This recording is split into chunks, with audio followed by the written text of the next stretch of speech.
الحمد لله نحمده ونستعينه ونستغفره ونؤمن به ونتوكل عليه ونعوذ بالله من شرور أنفسنا ومن سيئات أعمالنا من يهده الله فلا مضل له ومن يضلله فلا هادي له ونشهد أن سيدنا ومولانا محمدا عبده ورسوله أما بعد فأعوذ بالله من الشيطان الرجيم بسم الله الرحمن الرحيم قال رب اشرح لي صدري ويسر لي أمري واحلل عقدة من لساني يفقهوا قولي وقال تعالى في موضع آخر إنا نحن نزلنا الذكر وإنا له لحافظون وقال تعالى في موضع آخر ألف لام ميم ذلك الكتاب لا ريب فيه هدى للمتقين وقال تعالى في موضع آخر وننزل من القرآن ما هو شفاء ورحمة للمؤمنين ولا يزيد الظالمين إلا خسارا صدق الله العظيم وصدق رسوله النبي الكريم ونحن على ذلك لمن الشاهدين والشاكرين والحمد لله رب العالمين اللهم صل على سيدنا محمد وعلى آل سيدنا محمد وبارك وسلم اللهم صل على سيدنا محمد وعلى آل سيدنا محمد وبارك وسلم اللهم صل على سيدنا محمد وعلى آل سيدنا محمد وبارك وسلم تمام تعریفیں اس ذات کے لیے سزاوار ہے جو ہم تمام کا حقیقی خالق اور مالک ہے۔ لاکھوں کروڑوں درود و سلام ہو میرے اور آپ کے آقا تاجدار مدینہ شہنشاہ کائنات محمد عربی صلی اللہ علیہ وسلم کی ذات اقدس پر کہ جن کے لیے اس کائنات کو سجایا گیا۔ محترم معزز سامعین کرام اور نوجوان دوستو، میں نے آپ حضرات کے سامنے قرآن مقدس کی چند آیتیں تلاوت کی ہیں، جس کے اندر رب کائنات نے اعلان فرما دیا کہ ہم نے لوگوں کے لیے یہ جو کتاب نازل کی ہے جس کو قرآن شریف کہا جاتا ہے، یہ بڑی مقدس کتاب ہے، بڑی باعظمت کتاب ہے اور بڑی ہی فضیلت والی کتاب ہے۔ معزز سامعین کرام، اللہ تبارک و تعالیٰ نے پارے 1 میں ارشاد فرمایا الف لام میم ذالک الکتاب لا ریب فیہ، یہ جو کتاب ہے ایسی کتاب ہے جس کے اندر شک کی کوئی گنجائش نہیں ہے، لا ریب فیہ، اس کے اندر ذرہ برابر بھی شک کی کوئی گنجائش نہیں ہے، ھدی للمتقین، اور یہ ہدایت ہے متقین کے لیے۔ اللہ تبارک و تعالیٰ نے اس امت کے لیے قرآن شریف کو اتارا، اور یہ جو قرآن ہے یہ قرآن جو ہے قیامت تک کے آنے والے انسانوں کے لیے ہدایت کا ذریعہ ہے۔ جب تک خدا کی خدائی باقی رہے گی، مصطفیٰ کی مصطفائی باقی رہے گی، اس وقت تک قرآن کی ہدایت باقی رہے گی۔ ہمارا جو خدا ہے وہ رب العالمین ہے، ہمارا خدا رب العالمین ہے، ہمارے پیغمبر رحمت للعالمین ہے، اور ہم کو جو کتاب دی گئی ہے وہ ھدی للعالمین ہے، یعنی پورے عالم کے لیے ہدایت بنا کر بھیجی گئی ہے۔ معزز سامعین کرام، اللہ تبارک و تعالیٰ نے سرکار دو عالم تاجدار مدینہ احمد عربی محمد مصطفیٰ صلی اللہ علیہ وسلم کی ذات اقدس پر جو یہ قرآن کو اتارا ہے، بڑا معزز کلام ہے، اللہ کی ذات سے نکلا ہوا کلام ہے، اور یہ قرآن ایسی عظیم الشان کتاب ہے کہ جس قوم نے بھی اس کو پڑھا اور جس قوم نے بھی اس پر عمل کیا اور جس قوم نے بھی اس کا ادب کیا، اللہ تبارک و تعالیٰ نے ان کو بلندیوں تک پہنچا دیا۔ اللہ تبارک و تعالیٰ نے قرآن میں قرآن ہی کی تعریف فرمائی کہ فی لوح محفوظ، قرآن جو ہے لوح محفوظ میں ہے، اور یہ ایسی جامع ترین کتاب ہے جس کے اندر رد و بدل کی کوئی گنجائش نہیں ہے، کیونکہ خود قرآن نے ارشاد فرمایا کہ انا نحن نزلنا الذکر وانا لہ لحافظون، کہ قرآن کو ہم خود ہی نے نازل کیا ہے اور ہم ہی اس کی حفاظت کرنے والے ہیں۔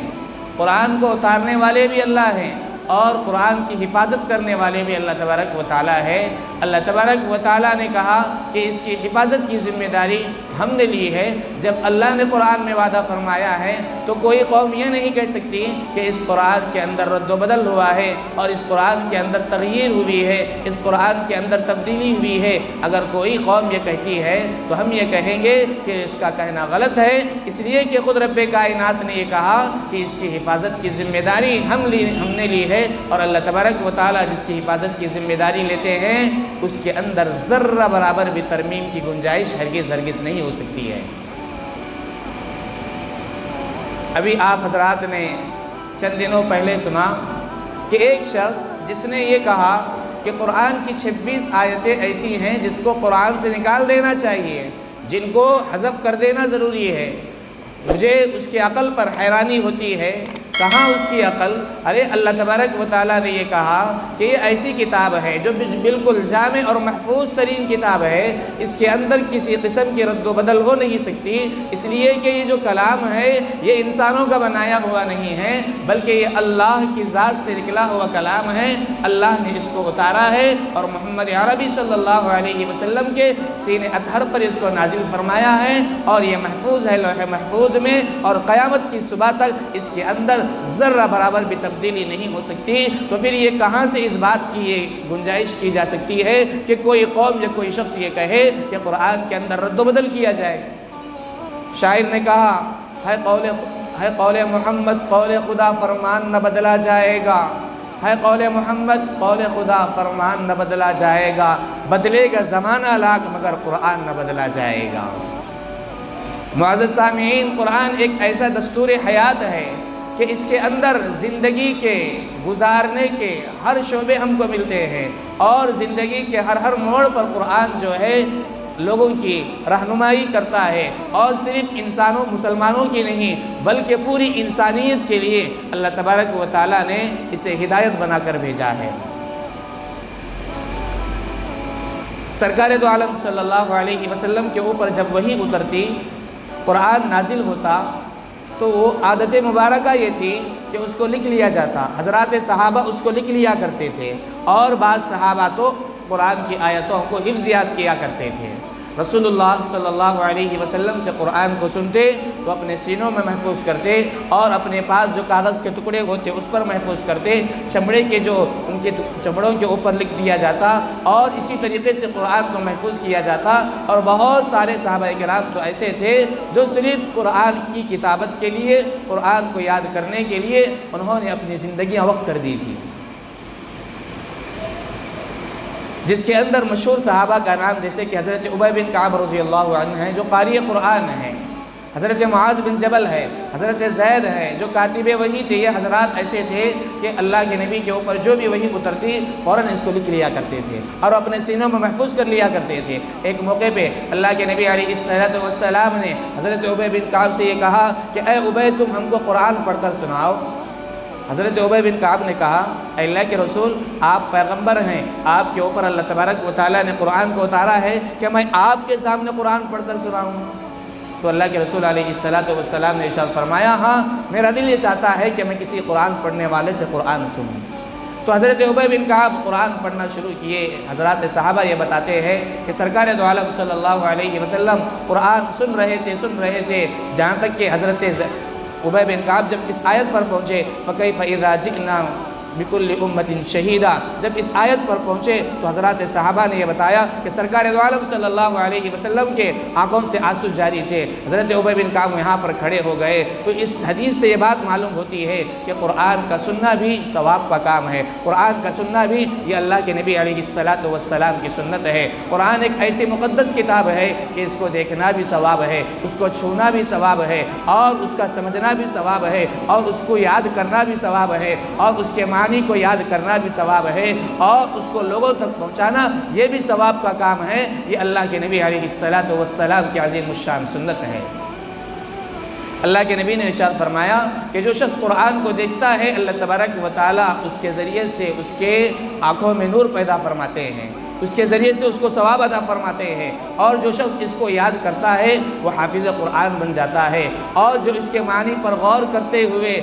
اس کو لوگوں میں بیان کرتا ہے وہ مفسر بن جاتا ہے، اور جو اس کو قرأت سے پڑھتا ہے وہ قاری قرآن بن جاتا ہے، اور جو لوگوں کو پڑھاتا ہے یہ معلم بن جاتا ہے، اور جو اس پر عمل کرتا ہے وہ اللہ کا دوست بن جاتا ہے۔ ایک موقع پہ اللہ کے نبی علیہ السلام نے ارشاد فرمایا کہ میرے دوست وہ ہیں جو قرآن پر عمل کرنے والے ہیں، اولیاء اللہ وہ ہوتے ہیں جو قرآن پر عمل کرنے والے ہوتے ہیں۔ اولیاء اللہ کی ایک صفت اللہ کے نبی نے ارشاد فرمائی کہ اگر ہم کو دیکھنا ہے کہ کوئی شخص اللہ کا ولی ہے، اللہ کا دوست ہے، تو یہ دیکھو کہ اس کی زندگی میں قرآن پر عمل ہو رہا ہے کہ نہیں ہو رہا ہے۔ اگر وہ قرآن پر عمل کر رہا ہے تو اس کا مطلب یہ ہے کہ وہ اللہ کا ولی ہے۔ آج ہم نے یہ سمجھ لیا کہ اگر کوئی بڑے کپڑے پہن کر آ گیا تو یہ اللہ کا ولی ہے، کوئی بڑے بال چھوڑ کر کوئی تسبیح ہاتھ میں لے کر آ جاتا ہے تو ہم یہ سمجھتے ہیں کہ اللہ کا ولی ہے۔ حالانکہ اللہ کے نبی علیہ السلام نے ارشاد فرماتے ہیں کہ جس کے زندگی میں قرآن پر عمل ہوگا وہ اللہ کا دوست ہوگا، وہ اللہ کا ولی ہوگا۔ اگر ہم اولیاء کرام کو پہچاننا ہے تو میری اور آپ کی ذمہ داری ہے کہ ہم دیکھیں کہ کس کے زندگی میں قرآن ہے، کس کے زندگی میں قرآن پر عمل ہے، وہ اللہ کا ولی ہے، وہ اللہ کا دوست ہے۔ ایک موقع پہ اللہ کے نبی علیہ السلام نے ارشاد فرمایا ایک اللہ کا قرآن ہے، ایک میرا فرمان ہے، یعنی ایک ہے قرآن، ایک ہے حدیث رسول۔ اللہ کے نبی نے ارشاد فرمایا ایک ہے اللہ کا قرآن ہے، ایک میرا فرمان ہے، جو اسے مانے وہ مسلمان ہے اور جو نہ مانے وہ بے ایمان ہے۔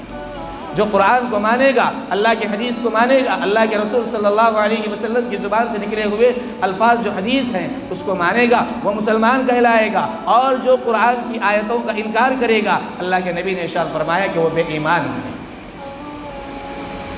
حضرات صحابہ کرام قرآن کے بڑے عاشق تھے، قرآن کے بڑے عاشق تھے، قرآن کو ڈوب کر پڑھتے تھے اور قرآن کے اندر پوری توجہ کے ساتھ پڑھتے تھے۔ حضرت عمر فاروق اور حضرت ابوبکر صدیق کے بارے میں آتا ہے کہ آپ دونوں حضرات ایسے تھے جو قرآن کو بہت ہی زیادہ اہتمام کے ساتھ پڑھتے تھے اور اس کے معنی پر غور کرتے تھے۔ اللہ کے نبی علیہ السلام کے پاس ایک مرتبہ کفار و مشرکین کا ایک بہت بڑا وفد آیا، آ کر اس نے یہ کہا کہ آپ کے جو دوست ہیں ابو بکر وہ ایسے ہیں کہ جب قرآن پڑھنے کے لیے چوراہے پر کھڑے ہو جاتے ہیں تو ہر شخص ان کی آواز سننے کے لیے بےتاب ہوتا ہے، مزدور اپنی مزدوری چھوڑ دیتے ہیں، عورتیں اپنے گھروں کا کام و کاج چھوڑ دیتی ہیں اور ان کا قرآن سننے کے لیے کھڑے ہو جاتے ہیں۔ کیا بڑے، کیا چھوٹے، کیا جوان، کیا بوڑھے، سب پورے کے پورے کھڑے ہو جاتے ہیں۔ اور آپ کا جو دوست ہے بڑا عجیب ہے، خود بھی روتا ہے، دوسروں کو بھی رلاتا ہے۔ ہم آپ سے یہ گزارش کر رہے ہیں کہ آپ ابو بکر کو روک دے کہ وہ قرآن نہ پڑھے۔ سرکار دو عالم صلی اللہ علیہ وسلم نے فرمایا کہ تم کو معلوم نہیں کہ یہ قرآن ہے، یہ قرآن ایسا کلام ہے کہ جس دل پر اس کو پڑھا جاتا ہے، جو دل بھی اس کو توجہ سے سنتا ہے، وہ دل بڑا نرم ہو جاتا ہے، موم ہو جاتا ہے اور اس کے دل کے اندر اللہ کا اثر دکھائی دیتا ہے۔ بزرگان محترم حضرت ابو بکر صدیق جب قرآن پڑھتے تھے کھڑے ہو کر تو بہت سارے احباب ایسے تھے جو بڑے سخت جانی دشمن تھے، جو اسلام کے کٹر مخالف تھے، لیکن جب وہ قرآن کو سنتے تو ان کے دل یہ کہتے کہ قرآن بھی سچا ہے، قرآن پڑھنے والا بھی سچا ہے، جس نے قرآن کو اتارا وہ بھی سچا ہے، جس کے اوپر قرآن اتارا گیا وہ بھی سچا ہے۔ وہ صرف قرآن کی تلاوت کو سن کر اسلام سے قریب آتے تھے، اس لیے کہ قرآن کے اندر وہ تاثیر اللہ تبارک و تعالیٰ نے رکھ دی ہے۔ آج ہمارے زندگیوں میں قرآن پڑھا جاتا ہے اور ہماری غفلت یہ ہے کہ ہم توجہ سے نہیں سنتے ہیں، تو وہ اثر نہیں ہوتا ہے جو اثر حضرات صحابہ کی زندگی میں تھا۔ آپ حضرات کو واقعہ مجھ سے زیادہ یاد ہوگا، حضرت عمر فاروق رضی اللہ تعالی عنہ کتنے بڑے بہادر، کتنے بڑے پہلوان عرب کے، اور کتنے لوگ ان سے ڈرتے تھے۔ جب انہوں نے یہ کہا کہ چلو یہ بہت ہو گیا کہ آئے دن وہ مسلمان ہو رہے ہیں، وہ مسلمان ہو رہے ہیں، وہ مسلمان ہو رہے ہیں، چلو کیا ہی اچھا ہوگا کہ جس نے یہ قرآن کو پڑھ پڑھ کے سنا رہے ہیں اور جو اپنے رسول ہونے کا دعویٰ کر رہے ہیں چلو جائے انہی کا کام نمٹا دیں گے تو کام ہی ختم ہو جائے گا۔ اس نیت سے نعوذ باللہ سرکار دو عالم صلی اللہ علیہ وسلم کے قتل کے ارادے سے نکلتے ہیں۔ بڑا مشہور واقعہ ہے کہ راستے میں خبر ملتی ہے کہ ان کے بہن اور بہنوی جو ہے وہ بھی اسلام قبول کر چکے ہیں، وہ بھی قرآن پڑھتے ہیں، اور غصے میں آئے، فوراً گھر کو گئے، جا کر دیکھا کہ اندر قرآن کی تلاوت ہو رہی تھی، اور جیسے ہی ان کی آواز آئی جو صحابی وہاں پر قرآن کی تلاوت کرا رہے تھے وہ فوراً دب کر اور ڈر کر ایک گھر کے کونے میں بیٹھ جاتے ہیں۔ حضرت عمر فاروق اندر آتے ہیں اور بہن کو بہت مارتے ہیں اور اس سے یہ کہتے ہیں کیا تم بھی بددین ہو گئی ہو؟ کیا تم نے بھی ہمارے جو آبا و اجداد کا دین تھا اس کو چھوڑ دیا اور نئے دین کو اپنا لیا ہے؟ لاؤ تم کیا پڑھ رہی تھی؟ وہ بھی ان کی بہن تھی۔ انہوں نے کہا کہ اے عمر تو ناپاک ہے، لا یمسہ الا المطہرون۔ قرآن میں اللہ نے ارشاد فرمایا کہ قرآن کو وہی شخص چھو سکتا ہے جو پاکیزہ ہے، جو پاک و صاف ہے۔ جب تک تم غسل نہیں کرو گے اس وقت تک میں یہ پاک اور مقدس جو کلام ہے تم کو چھونے نہیں دے گی۔ حضرت عمر فاروق نے جب غسل کیا اور اس کے بعد قرآن کو پڑھا تو جیسے جیسے قرآن کی آیتوں کو سنا ان کا دل نرم ہوتا چلا گیا اور وہ اللہ کے رسول کے عاشق ہوتے گئے، قرآن کے عاشق ہو گئے، اور فوراً اللہ کے نبی کے دربار میں پہنچ گئے اور یہ کہا کہ مجھے کلمہ پڑھا کر اسلام میں داخل کر دیجئے۔ ذرا سوچئے کہ وہ وقت کا بڑا پہلوان جس سے بڑے بڑے ڈرتے تھے، جس سے پورا زمانہ کانپتا تھا، اس کو کس نے موم کیا، اس کو کس نے زیر کیا؟ اس کو قرآن کی آیتوں نے زیر کیا، اس کو قرآن کی سحر انگیزی نے زیر کیا۔ بزرگان محترم، آج ہماری زندگی میں قرآن پڑھا جاتا ہے لیکن افسوس کی بات ہے کہ ہم قرآن کو سنتے ہیں لیکن توجہ سے نہیں سنتے ہیں، دل سے نہیں سنتے ہیں، حاضری سے نہیں سنتے ہیں، جس کی وجہ سے آج ہمارے اوپر ویسے اثرات مؤثر نہیں ہوتے ہیں۔ تو اللہ تبارک و تعالیٰ نے جو قرآن اتارا ہے بڑا معزز کلام ہے، اور یہ قرآن ایسا قرآن ہے، ایسی کتاب ہے کہ جس قوم نے بھی اس پر عمل کیا اللہ نے ان کو کامیابی کی تک پہنچا دیا۔ اور یہ قرآن ایسا قرآن ہے جب سے یہ اترا ہے تب سے لے کر آج تک اس کی ہر چیز محفوظ ہے، اس کے الفاظ محفوظ ہیں، اس کے معانی محفوظ ہیں، اس کے حرکات اور اس کے جتنے نقطے ہیں اور اس کے جتنی شکلیں ہیں تمام کی تمام شکلیں ہو بہو اللہ تبارک و تعالیٰ نے اس کے محفوظ کر رکھی ہے، اس لیے کہ یہ ایسی کتاب ہے جس کی حفاظت کی ذمہ داری خود رب کائنات نے لی ہے۔ اور یہ جو قرآن ہے یہ ہمارے نبی کا زندہ معجزہ ہے، یہ ہمارے نبی کا زندہ معجزہ ہے۔ جب تک قیامت قائم نہیں ہوگی، جب تک خدا کی خدائی رہے گی، مصطفیٰ کی مصطفیٰ رہے گی، اس وقت تک یعنی قیامت کے قائم ہونے تک اس قرآن کی رہبری لوگوں کے لیے رہے گی۔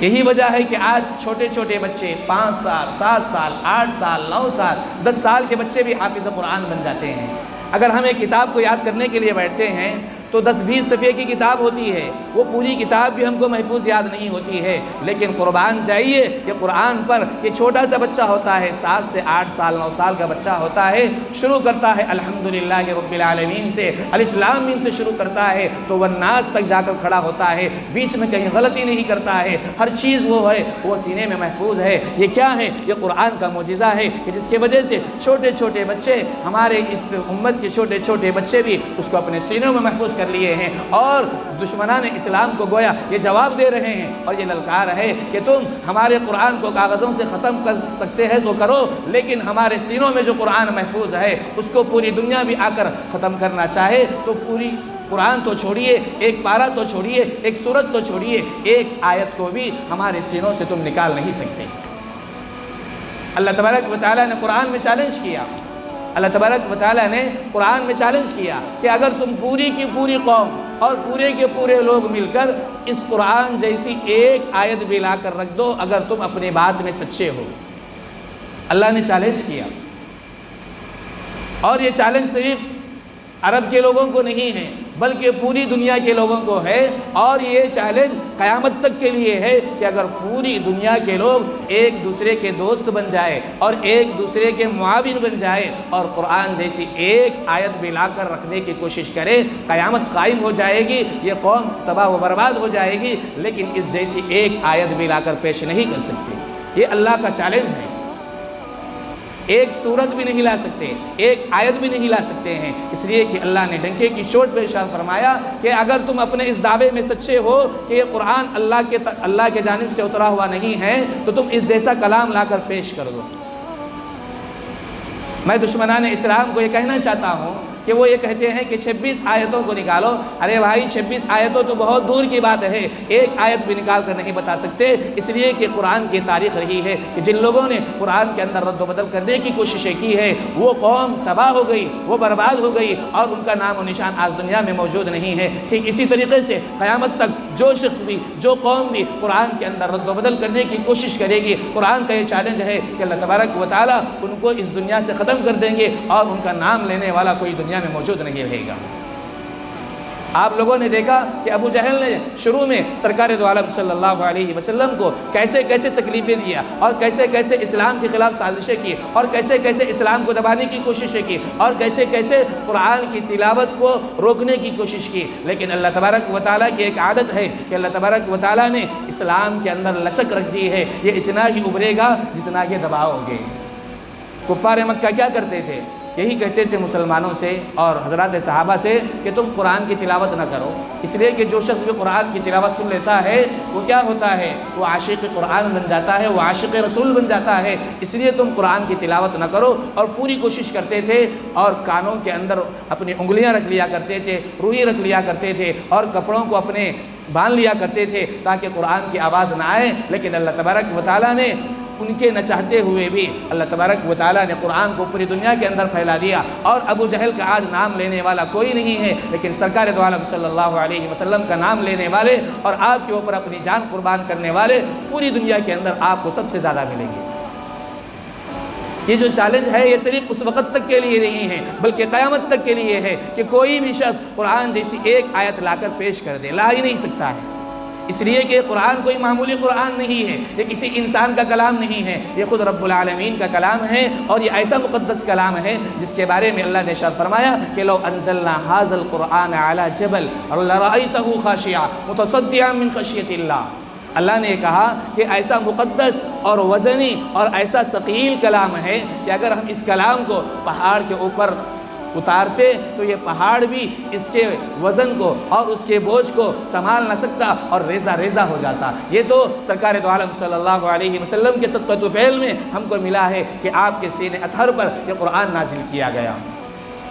معزز سامعین، قرآن کے تحریف کے سلسلے میں لوگوں نے جتنے کوششیں کی ہیں اس کی لمبی تاریخ ہے، ہم کو اس میں جانے کی ضرورت نہیں ہے. لیکن ایک بات اپنے ذہنوں میں محفوظ رکھنے کی ضرورت ہے کہ اس قرآن کی حفاظت کی ذمہ داری اللہ نے لی ہے. ہم کو چاہیے کہ اپنا رشتہ قرآن سے مضبوط کرے، اور جب بھی ایسے شرپسند عناصر آواز اٹھائے تو ہم کو چاہیے کہ زیادہ ہم حیران نہ ہو، پریشان نہ ہو، بلکہ ایسے موقع پر یہ کہے کہ ہاں یہ اللہ کے کلام کو اور بلند کرنے کا ایک ذریعہ ہے. اس لیے کہ باطل نے جب بھی قرآن کو دبانے کی کوشش کی، اسلام کو دبانے کی کوشش کی ہے، مسلمانوں کو دبانے کی کوشش کی ہے، اللہ تبارک و تعالیٰ نے اور لوگوں تک اس کے حق کے پیغام کو پہنچایا ہے. عزیزان گرامی، ابھی رمضان المبارک کا مہینہ آ رہا ہے، ہم کو چاہیے کہ قرآن کی تلاوت کا ہم زیادہ اہتمام کریں، اس لیے کہ قرآن جو اترا ہے وہ رمضان میں اترا ہے. جیسا کہ وہ مشہور آیت ہے، آپ حضرات بار بار سنتے ہیں، شہر رمضان الذی انزل فیہ القرآن، کہ رمضان المبارک کا مہینہ ایسا مبارک مہینہ ہے کہ جس کے اندر قرآن کو اتارا گیا. اور اللہ تبارک و تعالیٰ نے اور ایک جگہ ارشاد فرمایا کہ انا انزلناہ فی لیلۃ القدر وما ادراک ما لیلۃ القدر. آپ لوگوں کو معلوم بھی ہے کہ ہم نے قرآن کو جو نازل کیا ہے کس میں نازل کیا ہے؟ وہ لیلۃ القدر میں نازل کیا ہے. رمضان المبارک کی فضیلت کے لیے صرف یہی بات کافی ہے کہ اللہ تبارک و تعالیٰ نے اس کے اندر قرآن جیسی مقدس کلام کو اتارا ہے. ایک حدیث میں اللہ کے رسول صلی اللہ علیہ وسلم نے ارشاد فرمایا کہ اللہ کے کلام کو بقیہ دوسرے کلاموں پر ایسی ہی فضیلت حاصل ہے جیسے خود رب کائنات کو دیگر تمام مخلوقات پر فضیلت حاصل ہے. یعنی جو کتاب دی گئی ہے یہ کتاب سید الکتب ہے، اس کے اندر تمام قسم کے علوم اور معانی کو بھر کر رکھ دیا گیا ہے. اور جب سے قرآن نازل ہوا ہے اس وقت سے لوگ اس کے اوپر ریسرچ کر رہے ہیں اور اس کے اندر تحقیق کر رہے ہیں. جتنی ان کی تحقیق زیادہ ہوتی چلی جا رہی ہے اتنے ہی علوم اور اتنے ہی بہت سارے تحقیقات ان کے سامنے چلے آتی جا رہی ہے. اور وہ لوگ یہ کہہ رہے ہیں کہ ہم قرآن کو جتنا کھنگالتے ہیں، جتنا پڑھتے ہیں اور جتنی تحقیق کرتے ہیں ویسے ویسے نئے نئے علوم ہمارے سامنے آج موجود ہو رہے ہیں. معزز سامعین، ہم کو چاہیے کہ ہم قرآن کی عظمت کو سمجھیں، قرآن کے مقام کو سمجھیں اور قرآن کو اپنے سینوں میں محفوظ رکھنے کی کوشش کریں اور قرآن کو جو ہے ادب سے چھوئے اور قرآن کے بارے میں اپنا جو ہے عقیدہ درست کرے کہ قرآن جو ہے قیامت تک کے انسانوں کے لیے اللہ تبارک و تعالیٰ نے ہدایت بنا کر بھیجا ہے۔ ہم کو چاہیے کہ سب سے زیادہ ہم قرآن پر عمل کریں، قرآن کو سمجھے، قرآن کی تلاوت کرے اور اس کے معنی میں غور و غوص کرے اور اس قرآن کی تعلیم اپنے بچوں کو دلائے، اپنے بچوں کو حافظ قرآن بنائے۔ اور چونکہ رمضان المبارک کا مہینہ بڑا قریب آ رہا ہے، بالکل قریب آ رہا ہے، ہم کو چاہیے کہ رمضان کا اور قرآن کا ایک خاص تعلق ہے۔ جب بھی رمضان ہوتا ہے قرآن کا لفظ آتا ہے اور سرکار دو عالم صلی اللہ علیہ وسلم نے بھی قرآن رمضان کے مہینے میں اس کا دور کیا ہے اور حضرت جبرائیل علیہ السلام کو سنایا ہے۔ مجھے اور آپ کو بھی ضرورت اس بات کی ہے کہ ہم قرآن کی عظمت کو سمجھیں اور قرآن کا ادب اپنے دلوں میں بٹھائیں اور قرآن کو بڑے ادب سے چھوئے اور قرآن کی تعلیمات پر عمل کرے، اس لیے کہ شاعر یہ کہتا ہے کہ تمہیں گمراہ نہ ملے گا شیطان سے بڑھ کر، تمہیں گمراہ نہ ملے گا کوئی شیطان سے بڑھ کر اور تمہیں کوئی رہبر نہ ملے گا قرآن سے بڑھ کر۔ مسلمانوں نہ گھبراؤ، ابھی خدا کی شان باقی ہے، ابھی اسلام زندہ ہے، ابھی قرآن باقی ہے۔ معزز سامعین، آج ہم تمام کو چاہیے کہ قرآن کو ہم قرآن سمجھ کر پڑھیں، اللہ کا کلام سمجھ کر پڑھیں۔ آپ حضرات کے سامنے وہ چھوٹا سا واقعہ رکھ کر اپنی بات کو مکمل کرتا ہوں۔ ایک موقع پر ایک یہودی نے حضرت عطا اللہ شاہ بخاری کے سامنے آ کر یہ کہہ دیا کہ اے عطا اللہ شاہ بخاری، تم یہ کہتے ہو کہ قرآن جو ہے تمام کتابوں کی سردار ہے، میں یہ کہتا ہوں کہ آؤ آج ذرا چیلنج کر لیں گے، آج ذرا سا مناظرہ کر لیں گے، تم اپنی کتاب کو لے کر آؤ، میں اپنی کتاب کو لے کر آتا ہوں۔ وہ اپنی کتاب کو لے کر آیا اور اس نے یہ کہا کہ میری آسمانی کتاب ہے، یہ تمہاری آسمانی کتاب ہے، تم بھی لے کر آؤ، دونوں کا آپس میں مقابلہ ہوگا۔ تم یہ کہتے ہو کہ جو قرآن پر عمل کرتا ہے وہ جنت میں جائے گا، وہ دوزخ میں نہیں جائے گا۔ ہم یہ کہتے ہیں کہ ہماری یہ کتاب ہے، اس کتاب کو آگ میں ڈالیں گے، تمہاری کتاب کو بھی آگ میں ڈالیں گے، جو جل جائے گی وہ کیا ہوگی؟ غلط ہوگی۔ تو عطا اللہ شاہ بخاری نے دیکھا کہ وہ جو یہودی آیا تھا اس نے اپنی جو آسمانی کتاب لے کر آئی تھی، اس آسمانی کتاب کے اوپر ایک ایسا مسالہ لگایا تھا جس کی وجہ سے آگ اس کے اوپر اثر نہیں کرتی۔ عطا اللہ شاہ بخاری نے یہ کہا کہ دیکھو کتاب کو نہ لاؤ، ایک کام یہ کرو کہ میرا ایمان اس کتاب پر ہے، تمہارا ایمان اس کتاب پر ہے، ایک کام یہ کریں گے کہ تم بھی آگ میں کود جاؤ، میں بھی آگ میں کود جاؤں گا، پھر اس کے بعد دیکھیں گے کہ جو بچ جائے گا وہ اصلی ہوگا، جو جل جائے گا وہ ناکام ہوگا۔ تو یہودی کے پسینے چھوٹ گئے، اس نے یہ کہا کہ کیسے ہو سکتا ہے کہ میں ایک انسان ہوں اور آگ جو ہے